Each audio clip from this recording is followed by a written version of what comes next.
I think one of the biggest stories of the week, we had a military coup in Niger, and it's emblematic of a long and continuous process of military rule in Africa and the destabilization of, specifically in this case, the West African countries.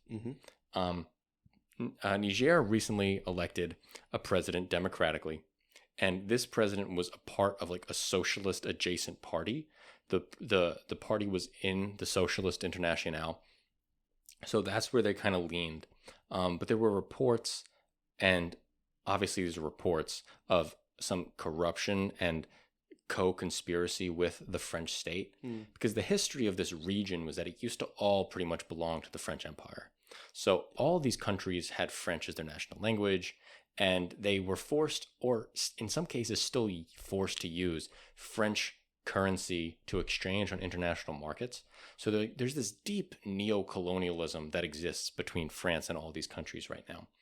And countries in this area are rejecting French hegemony.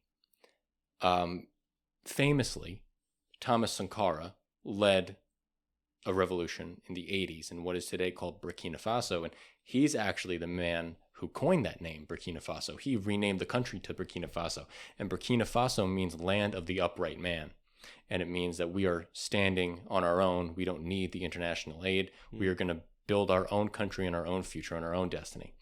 And Thomas Sankara led a military coup, changed the form of government, and then was killed by a CIA/French-backed military operation. Oh. So now we are in a situation where Niger is having a cost of living crisis like everywhere else in the world. There's rumors of corruption that's in the air, and the military decides to take it into their own hands. And the military arrested the democratically elected leader and have now put themselves at the head of government and are making a lot of crazy threats. And the French are not happy about it. The West is not happy about it. And other West African states are not happy about it. The big organization of these West African states is the Economic Community of West African States. And the largest state in this bloc is Nigeria. Nigeria is going to have the third largest population in the world by 2050. They are going to be an economic powerhouse. They are going to be the future of the world. Okay, Nigeria has the desire and the reason to want a democratic and stable system around them. They want stability. They need stability. Recently, a new president of Nigeria was elected, Tinubu. I might probably pronounce that name, mispronounced it, but whatever. And he has very much criticized what happened in Niger. And Nigeria has now threatened, and not just Nigeria, the entire economic community of West African states have issued an ultimatum to Niger's military government after an emergency meeting, saying that in a statement they will take all measures necessary to restore constitutional order in the Republic of Niger. Such measures may include the use of force. That's pretty crazy. That's pretty crazy. And Niger isn't alone, because not just Niger, but Mali and Burkina Faso have all experienced military coups within the last couple years. I think Chad and Sudan as well. Okay, there we go. And they will all ally together. At least Mali and Burkina Faso will aid in Niger's defense from an attack. I expect they'd get crushed. I would expect that too. Yeah. But these Burkina Faso, Niger, Mali, they have a lot of deep ties to Russia and the Wagner Group. Yeah. And they get a lot of weapons and aid from the Wagner Group and from Russia. Definitely. And Nigeria doesn't get the same aid from the United States that those countries do. So I don't know the power imbalance is there. True. But I do imagine that there could be a massive war if things don't cool down. Yeah. It could be the largest war, I think, in Africa since the Rwandan genocide of the 90s.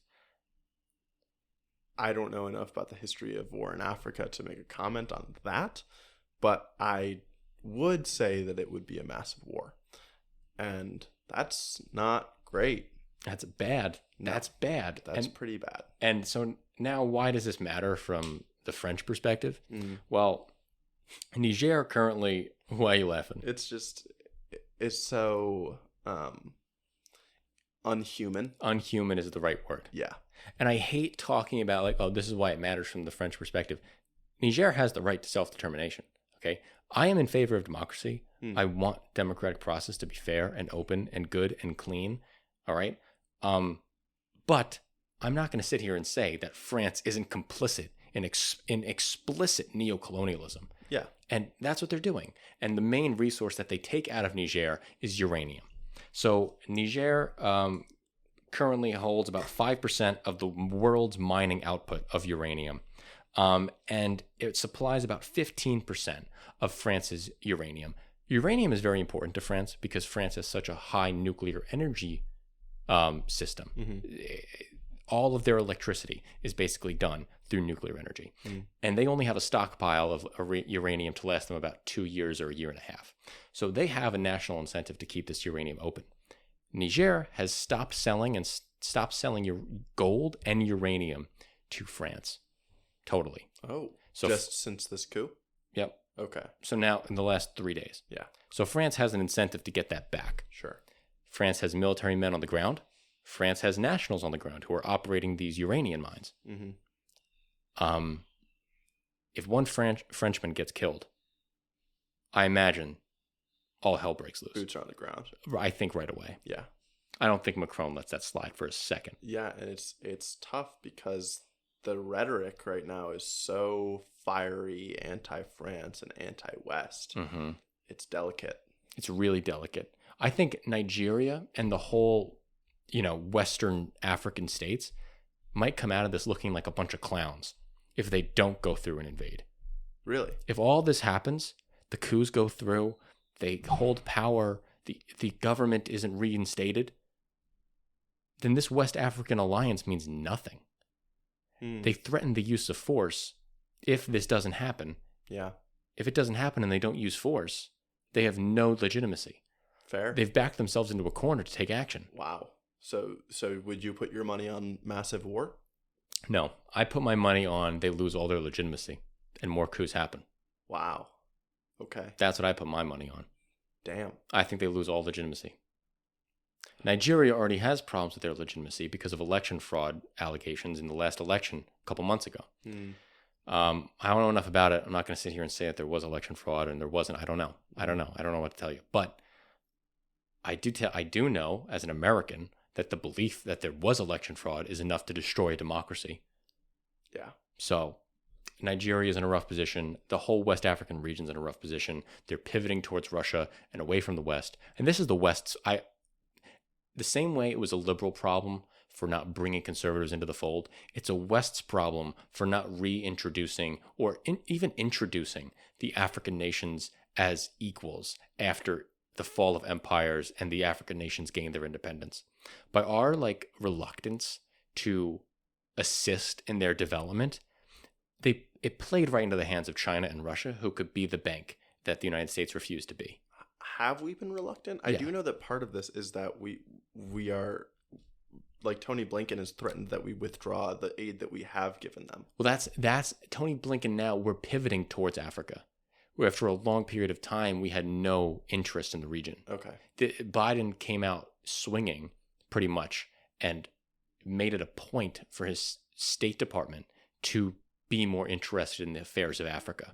That's a reversal of what was happening under the Trump administration and even under the Obama administration. We weren't doing it while China and Russia were making those investments. Okay. And we need to see that. Now, America giving away the aid and pulling the aid out, the people in Niger, from what I've read and what I've seen, are happy about that because they don't want to be relying on the West anymore. And that's what Thomas Sankara, who led the revolution of Burkina Faso back in the 80s, always said. Yeah. He goes, keep your aid, keep your food aid, give us seeds. I do wonder, I am skeptical about how representative that is of the popular opinion in Niger, because I think I would expect right now the opinion that's coming out to the public is extremely tilted in the favor of the coupers. But maybe that's the case. One point that also came to my mind is kind of I feel like democracy is a really radioactive element that is can decay so fast and so easily into the stable base element that is monarchy, right? And I think with these unstable countries with really weak economies that just had democracy kind of plopped on them and installed for them in these African countries, it feels like it's so easy for that to just tip, right? And I even saw one take on this that maybe, I don't know his name, the military leader who took over the country, maybe he was just looking around and being like, hey, everyone else is getting theirs. Yeah, I can just walk into the office, arrest him. I already command all of the military. I can just take it. Be the guy.